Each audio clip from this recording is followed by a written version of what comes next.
আমিরে জামাতের নামে একটা ফটোকার্ড দলীয় পেজে দেওয়া হয়েছে। সেখানে লেখা শারদীয় শুভেচ্ছা, একেবারে নাদানদের মতো একটা হেডলাইন। পূজা আসলে এই শব্দগুলো ব্যবহৃত হয়। ভিতরে পরে দেখলাম সেখানে রাষ্ট্রীয় নির্দেশনা এবং জরুরি আলাপ আছে। হেডলাইন শারদীয় শুভেচ্ছা, সেটার কোনো গুরুত্ব থাকে না। আপনি ইসলামী রাজনীতি করেন, সবার মতো আপনার ভাষা উপস্থাপন একই রাখলে পার্থক্য কী থাকলো?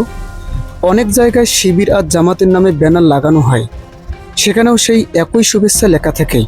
এগুলো নিজেদের স্মার্ট উপস্থাপনা হইল না। আপনি হেডলাইন দিন হিন্দু ধর্মাবলম্বীদের ধর্মীয় অনুষ্ঠানে কঠোর নিরাপত্তা দাবি করেছে আমিরে জামাত, অথবা দিন ধর্মীয় সম্প্রীতি বজায় রাখার আহ্বান।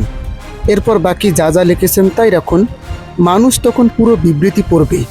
আপনি বলেছেন শুভেচ্ছা, কি সেইটা? এক লাইন দেখেই সবাই এড়িয়ে যাবে। শুভেচ্ছার ভিতর কোনো বার্তা থাকে না। আপনার বিবৃতি যেন মানুষ পড়ে এবং সেই ধরনের হেডলাইন করুন। শুভেচ্ছা দিয়ে আপনি যদি নিরাপত্তা দিতে না পারেন, সেই শুভেচ্ছা দিয়ে কাজ কী?